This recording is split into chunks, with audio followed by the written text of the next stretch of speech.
ये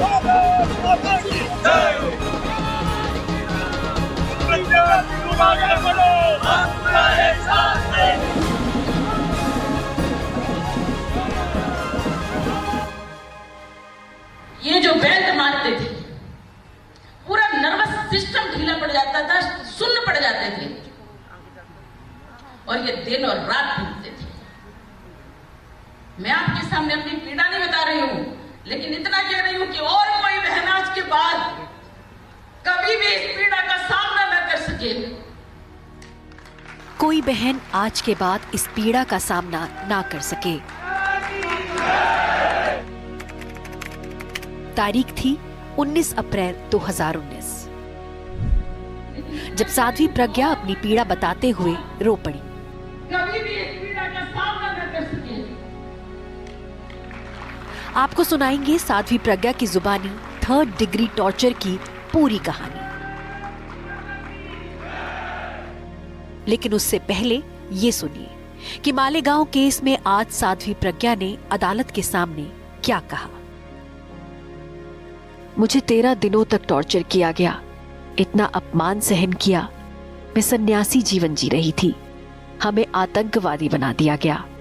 जिन लोगों ने कानून में रहते हुए हमारे साथ गलत किया, उनके खिलाफ भी बोल नहीं सकती। 17 सालों से संघर्ष कर रही हूँ। भगवा को कलंकित किया गया। आपके फैसले से खुश हुई। आपने मेरे दुख दर्द को समझा।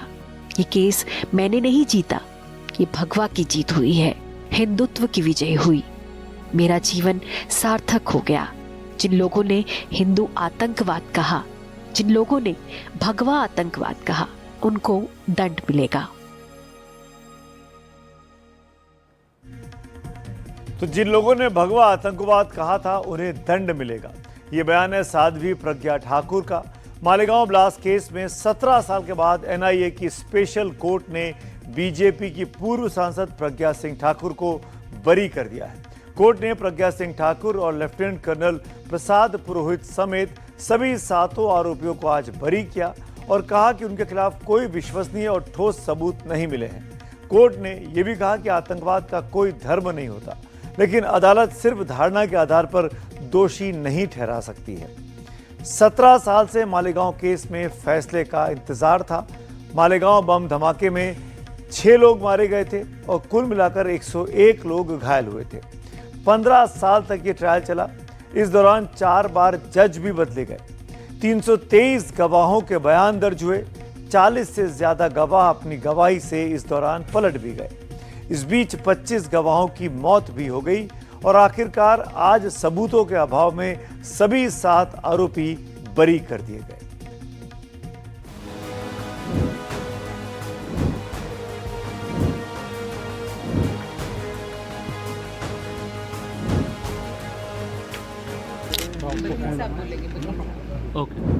जो बोलेंगे वकील ही बोलेंगे। मालेगांव ब्लास्ट केस में फैसले के बाद साध्वी प्रज्ञा ने बस यही 5 शब्द बोले।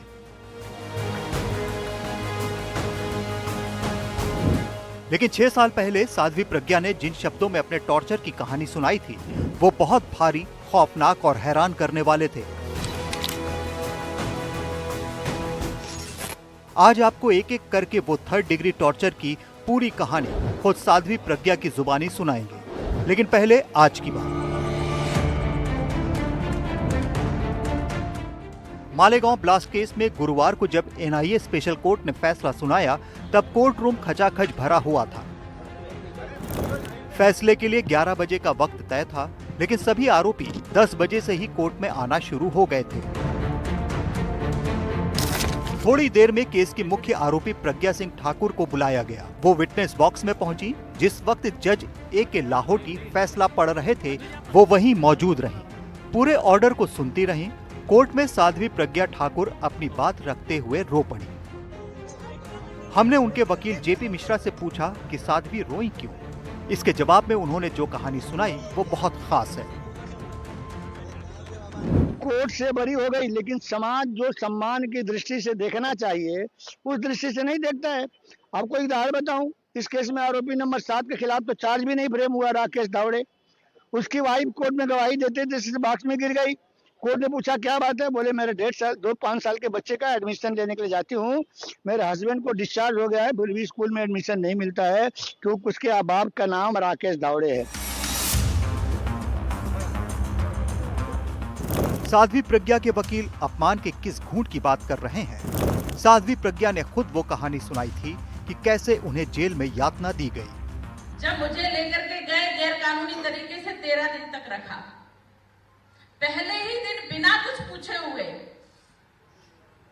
उन्होंने मुझे बुलाया, ढेर पुलिस थी, उन्होंने मुझे बुलाया और बुला करके जो पीटना शुरू किया। इतना चौड़ा बेल्ट रहता है, इतना चौड़ा बेल्ट रहता है और उस बेल्ट में एक लकड़ी की मूठ लगा लेते इतना मजबूती से कि वो इनके हाथ में पकड़ा जाता है और वो उस बेल्ट से मारते हैं कि एक बेल्ट अगर आपके हाथ में पड़ता है तो ऐसा पूरा सूज के चला आता है, आप अगर दूसरा बेल्ट झेल पाएंगे तो आपके हाथ फट जाएंगे।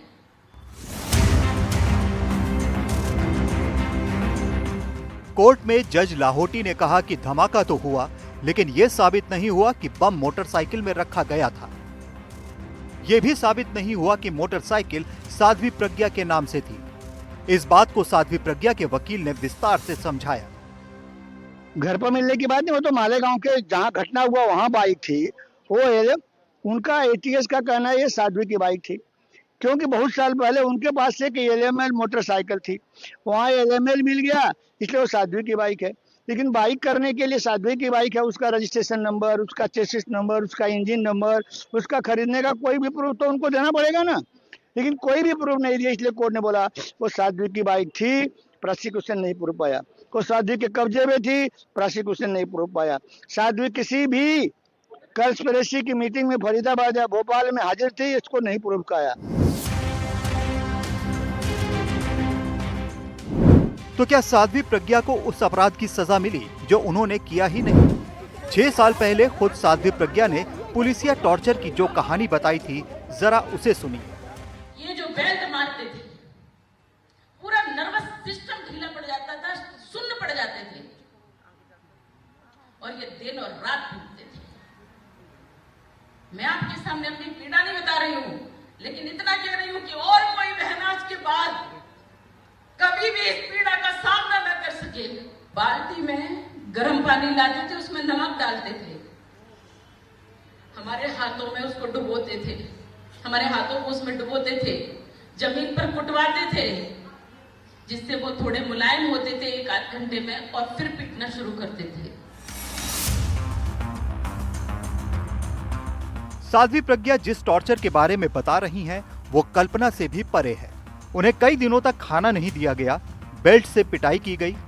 ये भी आरोप है कि पिटाई उल्टा लटकाकर की जाती थी, गर्म पानी में नमक डालकर हाथ डुबो देते थे। इस प्रताड़ना से पस पड़ गया था, उन्हें सोने नहीं दिया जाता था, गंदी गंदी गालियां दी जाती थी। जेल से बाहर आई तो लंबे समय तक बिस्तर पर रहना पड़ा, पूरे शरीर में सूजन आ गई, कैंसर हुआ, रीढ़ की बीमारी हो गई। लेकिन इतनी यातना क्यों और इससे हासिल क्या हुआ? मुझे नहीं पता था इसका कारण क्या है, क्यों मुझे पीटा जा रहा है।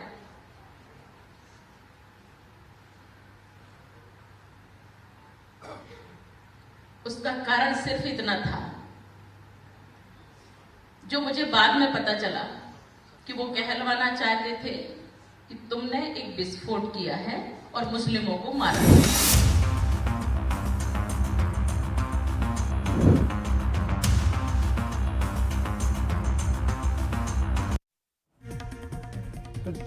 जिन 7 लोगों को आज एनआईए कोर्ट ने बरी किया है, उनमें एक नाम सुधाकर चतुर्वेदी का भी है। सुधाकर चतुर्वेदी इस वक्त हमारे साथ जुड़ रहे हैं, आइए उनसे उनकी प्रतिक्रिया भी जान लेते हैं। सुधाकर जी, 17 साल के लंबे इंतजार के बाद आज फैसला आया, क्या कहेंगे आज आप? थोड़ी देर समय के लिए तो राहत का जरूर एहसास हुआ है, लेकिन एक होता है न्याय। न्याय की जो परिभाषा है वो हमेशा लगता है कि अभी न्याय मिला नहीं है। ये फैसला हुआ है, न्याय नहीं हुआ है। आप कह रहे हैं ये फैसला हुआ, इंसाफ नहीं हुआ है, यानी न्याय नहीं हुआ है, केवल निर्णय भर हुआ है। इसको विस्तार से समझाना चाहेंगे आप? पहले नंबर तो 17 साल का जो कालावधि गया है, समय गया है, वो वापस कौन देगा?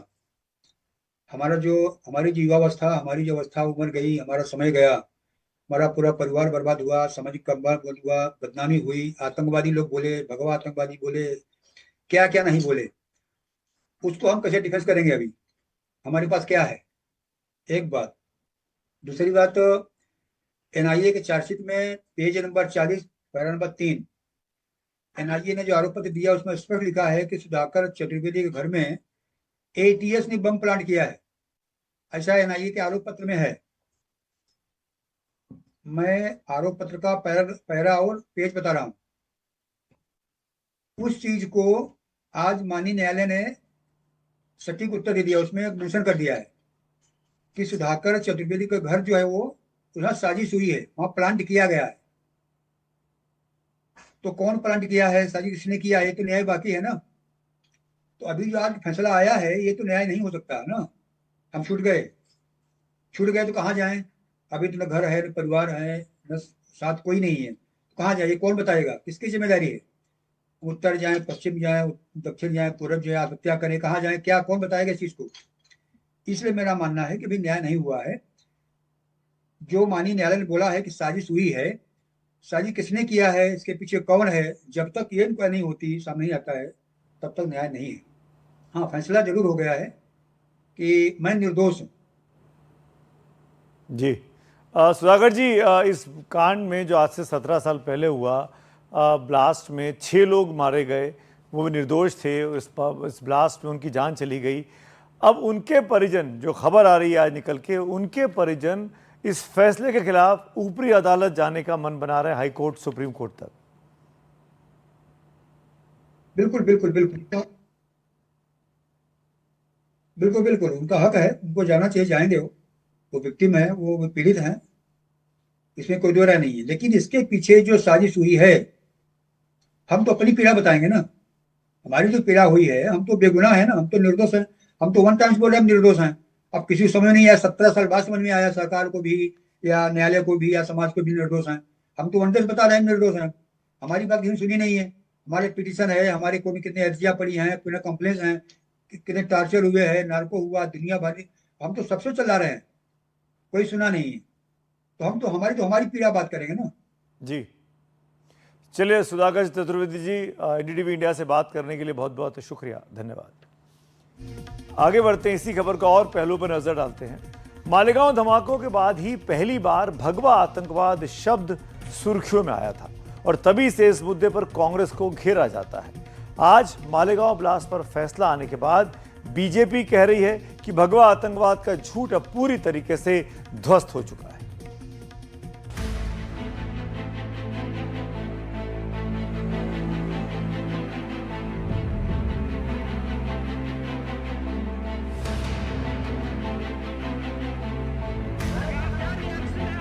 एनआईए कोर्ट ने ऐतिहासिक फैसला सुनाते हुए इस केस में आरोपी साध्वी प्रज्ञा ठाकुर, लेफ्टिनेंट कर्नल प्रसाद श्रीकांत पुरोहित, अजय रहेरकर, सुधाकर द्विवेदी, सुधाकर चतुर्वेदी, समीर कुलकर्णी और रिटायर्ड मेजर रमेश उपाध्याय को बरी कर दिया।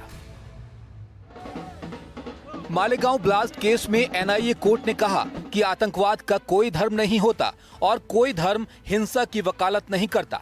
किसी आरोपी के खिलाफ कोई विश्वसनीय सबूत नहीं मिले और इसी वजह से सभी आरोपियों को बरी किया जाता है।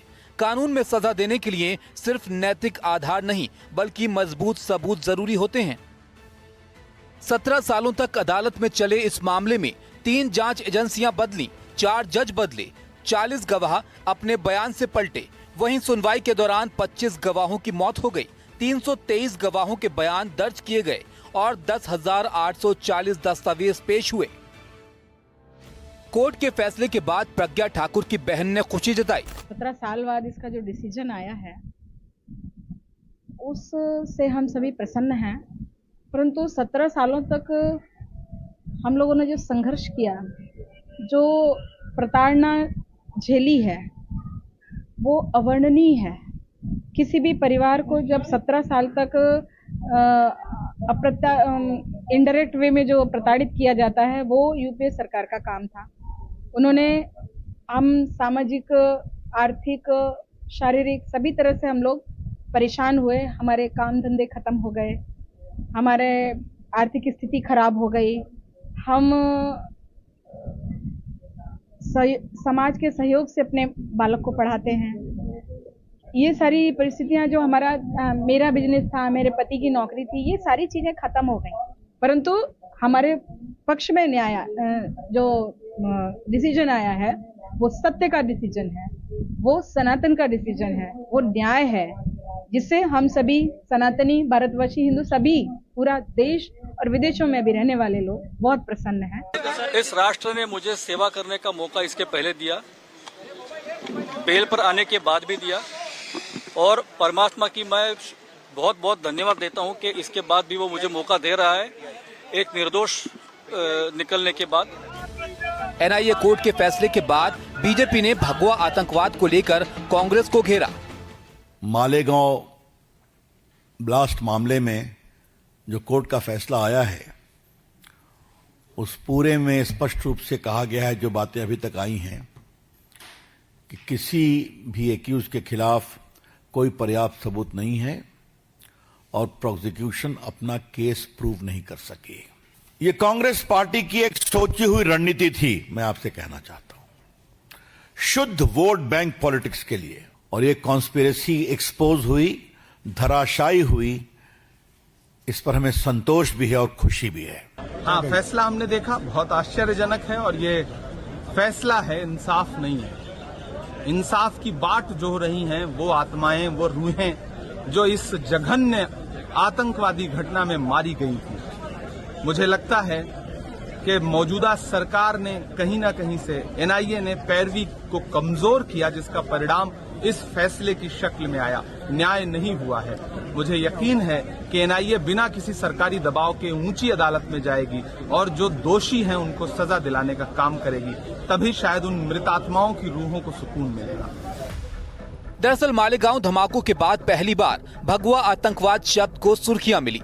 पूर्व गृह मंत्री पी चिदम्बरम और फिर सुशील कुमार शिंदे ने भगवा आतंकवाद का इस्तेमाल किया, और इसके बाद से कांग्रेस के कई नेता लगातार बीजेपी को घेरने के लिए इसका इस्तेमाल करते रहे। आपके टाइम में सर एक बहुत कंट्रोवर्शियल टॉपिक हुआ था, पहले चिदम्बरम जी ने, फिर आपने उसका जिक्र किया था, और जब भी शिंदे जी का नाम आता वो टॉपिक कहीं ना कहीं से आता है, भगवा आतंकवाद। आज जब आप रिटायर हो और पीछे मुड़ के देखते हो, आपको लगता है कि वो टर्म सही था? या देखिए, रिकॉर्ड पे जो आया था उस वक्त वो हमने बता दिया था, और वो भी हमने हमारे पार्टी में बताया था, अब पब्लिक में नहीं, पार्टी में बताया था कि ऐसा ऐसा है बोल के आतंकवाद हो रहा है, और उसके बाद हमने कभी नहीं बोला है। कोर्ट के फैसले से जहां 17 साल से अंधेरे में जी रहे 7 आरोपियों की जिंदगी में अब रोशनी आई है, लेकिन वहीं एक सवाल भी उठता है कि ब्लास्ट किया किसने। बहरहाल इस केस के पीड़ित फैसले को हाई कोर्ट में चुनौती देने की तैयारी कर रहे हैं। ब्यूरो रिपोर्ट, एनडीटीवी इंडिया के लिए। 17 साल के लंबे इंतजार के बाद ये फैसला आया है।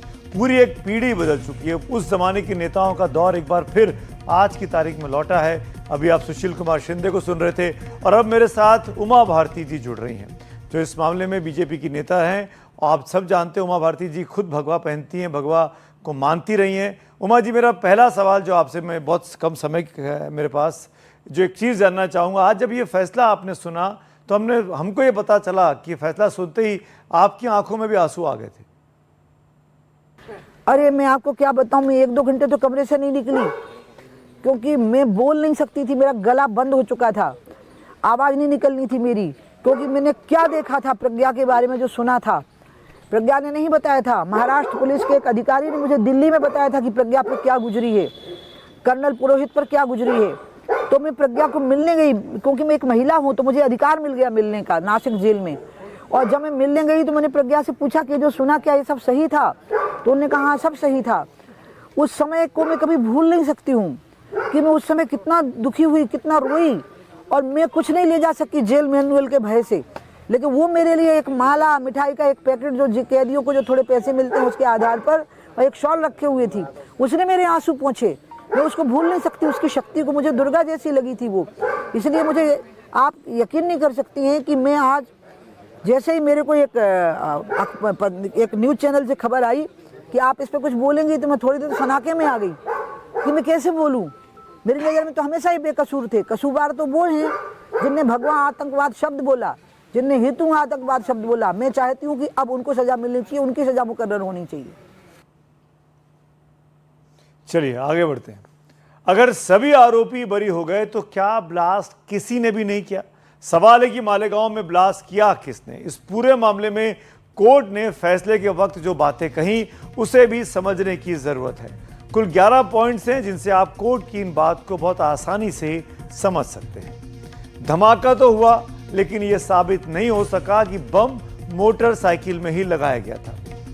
यह साबित नहीं हो सका कि मोटरसाइकिल की मालिक साध्वी प्रज्ञा ही थी। मोटरसाइकिल का चेसिस नंबर और इंजन नंबर संदिग्ध पाया गया। यह भी साबित नहीं हो पाया कि आरडीएक्स को कर्नल पुरोहित के घर में इकट्ठा किया गया था या असेंबल किया गया था। मौके से कोई खाली खोखा जब्त नहीं किया गया और ना ही कोई फिंगरप्रिंट या डीएनए सबूत इकट्ठा किए गए थे। जो मेडिकल सर्टिफिकेट पेश किए गए उनमें भी हेरा फेरी पाई गई। ऐसा साबित नहीं हो पाया कि फरीदाबाद और भोपाल में साजिश वाली बैठकें हुई थी। अभिनव भारत ट्रस्ट से पैसे का इस्तेमाल पुरोहित के घर और एलआईसी पॉलिसी के लिए किया गया था, आतंकवादी गतिविधियों के लिए नहीं किया गया था। जांच एजेंसी ने डेटा का इंटरसेप्शन गैर कानूनी तरीके से किया था। ऐसे में यूएपीए यानी अनलॉफुल एक्टिविटीज प्रिवेंशन एक्ट नहीं लगाया जा सकता। केवल संदेह के आधार पर दोष सिद्धि नहीं हो सकती, इसीलिए सभी आरोपियों को संदेह का लाभ दिया गया और कोर्ट ने आखिर में यह भी कहा कि आतंकवाद का कोई धर्म नहीं होता, क्योंकि कोई भी धर्म हिंसा को बढ़ावा नहीं देता है। और आइए इसी मुद्दे पर बात करेंगे। दो खास मेहमान मेरे साथ बारी बारी से जुड़ेंगे। पहले मैं परिचय करा दूं, मेरे साथ विवेक तनखा जी हैं। विवेक तनखा साहब राज्यसभा के सांसद हैं, कांग्रेस पार्टी से हैं और सुप्रीम कोर्ट के बड़े वकीलों में गिनती होती है। और साथ में महेश जेठमलानी जी, एक और सुप्रीम कोर्ट के वरिष्ठ वकील, पूर्व सांसद, बीजेपी से जुड़े रहे हैं और साध्वी प्रज्ञा को नुमाइंदगी कर चुके हैं वकील के तौर पर। आप दोनों के साथ बात करता हूं, लेकिन जैसा कि मेरा प्रॉमिस है एक एक करके बात करते हैं ताकि ओवरलैपिंग ना हो पाए। तो पहले चलते हैं विवेक तनखा साहब के पास। मालेगांव के सभी 7 आरोपी आज सबूतों के अभाव में तनखा साहब बरी हो गए हैं।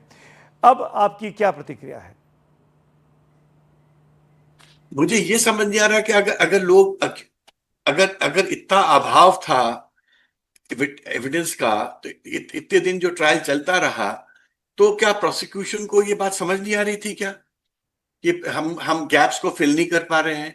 इन्वेस्टिगेटिंग एजेंसीज ने इन्वेस्टिगेट किया होगा। जनरली इट इज एक्सपेक्टेड, चाहे वो एटीएस थी या बाद में एनआईए थी, that you will do a tight investigation.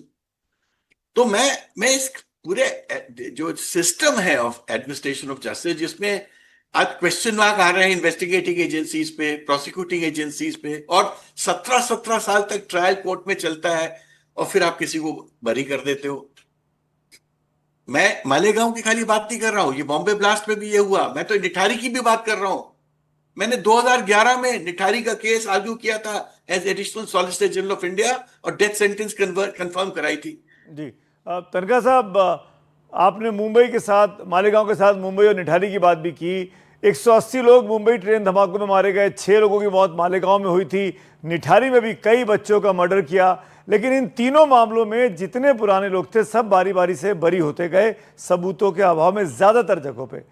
लेकिन उनके परिजनों का क्या, जिनके लोग मारे गए, वो तो उनको इंसाफ कब मिलेगा? तो सबसे बड़ी बात है कि you must have an independent investigating agency. Supreme Court बार बार प्रकाश सिंह में बोल चुका है, सालों से बोल रहा है। जी, अगर मैं स्पेसिफिकली मालेगांव के बारे में बात करूं तनखा साहब, एक बात समझ में नहीं आती। एटीएस की जांच किसी और दिशा में जा रही थी जब हेमंत करकरे अगुवाई कर रहे थे, उसके बाद मामला एनआईए के पास गया, तब जांच बिल्कुल विपरीत दिशा में चली गई। ये कैसे हो सकता है? एक क्राइम का, एक घटना की 2 अलग अलग जांच, 2 अलग अलग दिशाएं। I don't know what happened later. Frankly speaking, अगर एटीएस ने एक अच्छा इन्वेस्टिगेशन किया था तो एनआईए से डिफर क्यों किया?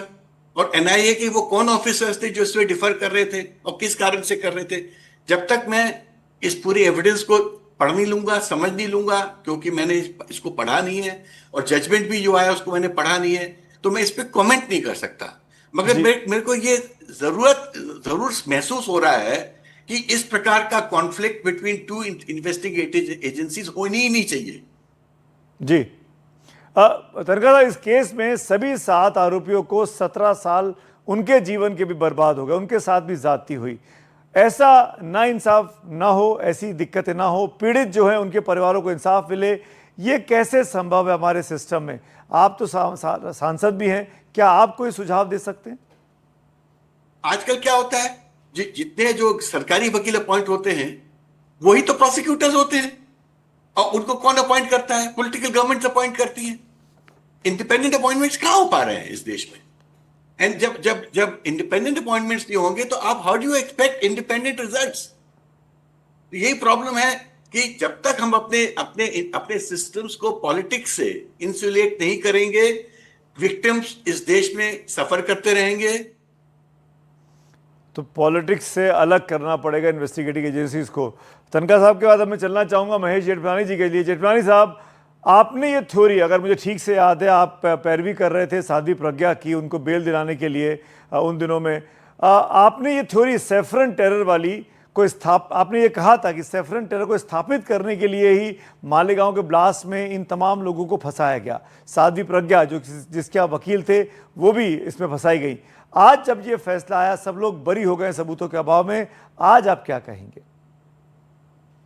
जी हाँ, ये तो मैं शुरुआत से भी कह रहा था कि जब मैंने साध्वी प्रज्ञा का बेल एप्लीकेशन कोर्ट में मैंने उनके लिए अपेयर हुआ था, उस समय से मैं कह रहा हूं कि ये कुछ सबूत ही नहीं है, ये बिल्कुल झूठा केस है। और साध्वी प्रज्ञा को टॉर्चर भी किया गया था। मैं सुप्रीम कोर्ट तक 2 बातें को एक तो मैंने कहा इसमें सबूत नहीं है, दूसरा मैंने कहा कि उनको टॉर्चर किया गया है, उस पर इंक्वायरी होना चाहिए, और तीसरा मैंने कहा कि उनका अरेस्ट भी रॉन्गफुल था, कि वो गैर कानूनी गिरफ्तार हो चुका था और उनको 24 आवर्स में प्रोड्यूस भी नहीं किए थे। लेकिन सुप्रीम कोर्ट ने सब खारिज की, जितने भी आर्ग्यूमेंट्स मेरे थे वो खारिज थे। लेकिन अब देखिए, न्याय आखिर मिला है। लेकिन साध्वी प्रज्ञा जो मेरी क्लाइंट थी, वो उनको काफी तकलीफ हुआ और उनको बहुत कष्ट उठाना पड़ा उस समय। जी जेठमलानी जी, आपको रोहिणी सालियान जी याद होंगी, इस मामले में स्पेशल पब्लिक प्रोसिक्यूटर थी। 2015-16 में उनका एक इंटरव्यू आया था, बयान छपा था अखबारों में। उन्होंने तब कहा था कि उनके ऊपर बहुत दबाव है कि केस में नरमी दिखाएं, सख्ती ना दिखाएं। आज भी इस कोर्ट के फैसले के बाद उनका एक बयान आया, अंग्रेजी अखबार को उन्होंने कोट दिया है, और उसमें वो कहती है कि ये फैसला आना था, वो तो ये जानती थी क्योंकि तमाम सबूतों को बदला गया। आज उनको आप क्या कहेंगे? गलत है।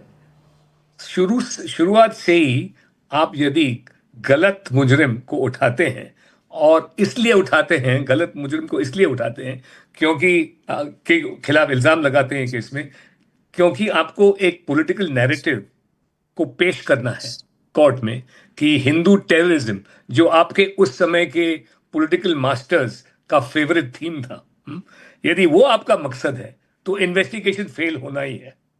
और ये शुरुआत से ही हुआ था, यानी कुछ स्टेटमेंट्स चेंज नहीं हो चुके थे, थियरी तो वही था। और सबूत जो रोहिणी सालियन, जब वो प्रोसिक्यूटर थी, जो सबूत जमा किया गया था इन्वेस्टिगेशन दौरान, वो तो उतना वो ही था, और उससे कुछ इंप्रूवमेंट्स या फेरबदल हुआ ही नहीं था। जी एक और इशू को लेना चाहूंगा जेठमलानी जी।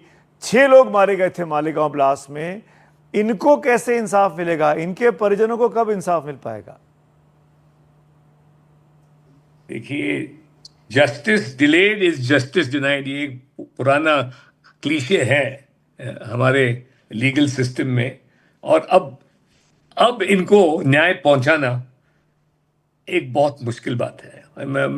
अब तो ये नामुमकिन है, ये असंभव है, नहीं होगा। एक और बात बताइए, जो बात मैंने कुछ देर पहले तनखा साहब से पूछी, जब एटीएस जांच कर रही थी, हेमंत करकरे साहब अगुवाई कर रहे थे, तब साध्वी प्रज्ञा और कर्नल पुरोहित पर इल्ज़ाम लग रहे थे, वो आरोपी थे। फिर मामला एनआईए के पास गया 2011-12 में, उसके सीन में आने के बाद जांच की दिशा बिल्कुल बदल गई। तो 2 एजेंसीज एक घटना की अलग अलग तरीके से जाँच करती हैं, अलग अलग निष्कर्ष पर पहुँचती हैं। ये क्या संभव है? ये तो पहला केस नहीं हुआ है जिसमें ये इतना अंतर है दो अलग इन्वेस्टिगेशंस में। मुझे लगता है कि जो फर्स्ट मालेगांव केस था, ये मालेगांव 2 है, मालेगांव पहले भी था, उसमें भी इतना अंतर था। एक ने कहा कि मालेगांव 1 में हिंदू टेररिस्ट हैं और दूसरे में ये कहा गया कि जितने भी मुजरिम इसके लिए जिम्मेदार थे वो सब मुसलमान थे। जी, यानी इतना कॉन्ट्रडिक्शन मैंने कभी नहीं देखा है, और ये एक टेररिस्ट केस में। जी, तो इतना पोलराइजेशन हो गया है कि ये समझ के बाहर है। और यानी ये हमारा क्रिमिनल जस्टिस सिस्टम पे एक टिप्पणी है बाय इटसेल्फ। तो आप बड़ी बात कह रहे हैं जेठमलानी जी, तो मैं यहीं से अगला सवाल लेता हूं। क्या आपको लगता है कि क्रिमिनल जस्टिस सिस्टम को, इन इन्वेस्टिगेटिंग एजेंसीज जिसका महत्वपूर्ण पार्ट है, इनको अब सरकारों के चंगुल से दूर रखना चाहिए? क्या पॉलिटिकल प्रेशर में ये काम करते हैं? बिल्कुल बिल्कुल, इंडिपेंडेंट एजेंसीज होने की जरूरत बहुत है। यानी यदि हमारे इन्वेस्टिगेटिंग एजेंसीज पॉलिटिकल मैंडेट्स पे चलेंगे और उनका पूरा जांच जो है एक ही दिशा में, एक पॉलिटिकल दिशा में ले जाने की कोशिश होगी उन पॉलिटिकल डिक्टेट्स की वजह से, तो ये दुर्भाग्य की बात है। आप दोनों की इस मामले में राय एक जैसे कि पॉलिटिकल क्लचेस से निकालना पड़ेगा इस अपने जुडिशियल सिस्टम को, इन्वेस्टिगेटिंग एजेंसीज को। बहुत बहुत शुक्रिया हमसे बात करने के लिए।